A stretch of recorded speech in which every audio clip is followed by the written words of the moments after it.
आप chronology समझिए. What do the CAA rules mean?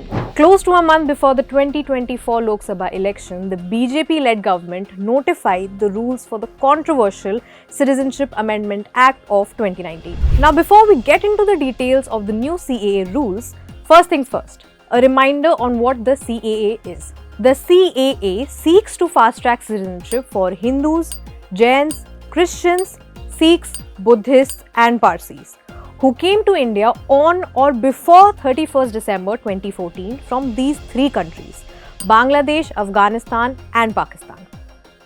This is the Section 6B added to the Citizenship Amendment Act. This law that was passed in 2019 had sparked mass protests in which scores of people died and many more were arrested. The Act itself was notified in January 2020 and the new notification of its rules, however, doesn't change the fact that there are criticisms by legal experts calling it unconstitutional. The opposition has also criticized the timing as the rules were notified when all eyes were on the SBI's response on the electoral bonds issue. The CAA amended the Citizenship Act of 1955, which provides 5 paths to citizenship: by birth, by descent, by naturalization, by registration and by acquisition of territory. Earlier, citizenship would be awarded to someone living in India for 11 years.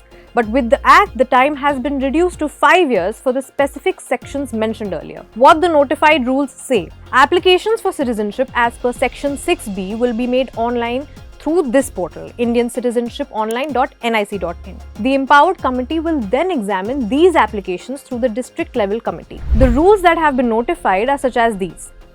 Once you find yourself fulfilling these sections and subsections mentioned in the rules, the applicant would need an affidavit verifying the correctness of the statements made in the application along with an affidavit from an Indian citizen testifying the character of the applicant. Secondly, a declaration from the applicant that he has adequate knowledge of one of the languages specified in the 8th schedule in the Constitution. Apart from this, every application should also be accompanied by a copy of any of the documents specified in Schedule 1A, a copy of any of the documents specified in Schedule B, and lastly, an affidavit in format specified in Schedule 1C. Now that we have the rules out of the way, some states haven't received the CAA notification well. Now, so far, anti-CAA protests have broken out in Assam.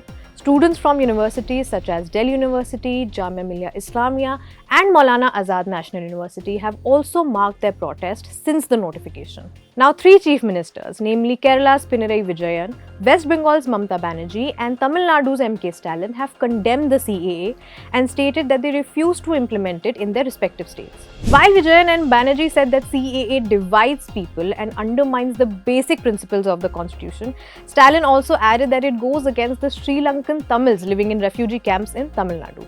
Why is CAA called anti-Muslim? This brings us to some important questions such as: why is CAA called anti-Muslim? Is it discriminatory, and if yes, then how? Let's listen to senior advocate Sanjay Hegde on what he thinks about the CAA. The Act is certainly unconstitutional. There are petitions pending in the Supreme Court about it. There are various grounds of unconstitutionality urged, including that it is manifestly arbitrary. If you start discriminating at the stage of application of citizenship, for citizenship, it will soon possibly lead to discrimination in citizenship itself.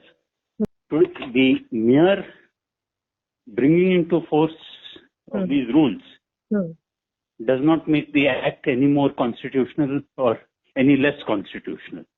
This is an extra procedure which is designed to exclude. So it is the basic design of exclusion to which people object. So if without being discriminatory in form, they had been discriminatory in practice, it would have been much harder for people to prove.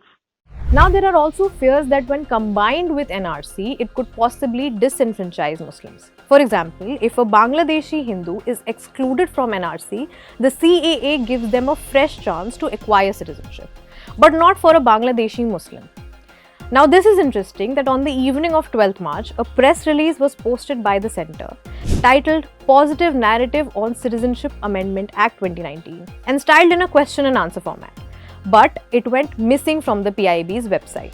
Here are few screenshots from the release stating that the act, due to the persecution of minorities in those 3 Muslim countries, the name of Islam was badly tarnished all around the world. However, Islam, being a peaceful religion, never preaches or suggests hatred or violence or any persecution on religious ground. This act, showing compassion and compensation for the persecution, protects Islam from being tarnished in the name of persecution, it added. But this begets the questions. How does this help persecuted minorities and how does it protect Islam from being tarnished? The fact remains that CAA does not cover people from coming to India from other countries, even if they belong to the same communities, and does not apply to Muslims from any of these countries either. How is a person, a Hindu, who applied for NRC in 2015, submitting document of prior to 1971, claiming that he or she is a citizen of India? Now that person will have to say that I was a citizen of Afghanistan, Pakistan and Bangladesh, and that's why give me citizenship under the CAA. So this is the mother of all irony. That in the NRC you need to prove your Indianness, in CAA you need to prove your non-Indianness. There were people, Hindus, Bengali Hindus, who were residents of British India. They are here since ever. They have none of their ancestors were ever residents or citizens of Bangladesh, Afghanistan and Pakistan. How are they supposed to submit any document from Bangladesh? Here's also some pertinent insight by advocate Anas Tanveer on CAA. The timing of these CA rules that have been notified today is definitely questionable. These laws were brought in 2019. When the matter was heard before the Supreme Court, the government assured that the rules will be framed soon. It took them 4 years. So it looks like something that is being done for the upcoming elections. What the CA provides is already provided by the amendment in the passport rules that happened even prior to CA. And the government must answer how many people have already applied for citizenship under the passport rules and how many people is it going to benefit, because the government must have the data, as the cutoff date is anywhere before 2014. Now, some of the questions that also remain are: firstly, why are Sri Lankan Tamils, Tibetan Buddhists, Rohingya Muslims and Jews also excluded from CAA? Why are Shias and Ahmadis from Pakistan and Bangladesh or persecuted ethnic minorities from Afghanistan not included? Why is religious persecution not mentioned or defined under the law? If the objective is to help people from neighboring countries, then why does it restrict itself to only 3 neighboring countries and not Sri Lanka, China or Myanmar?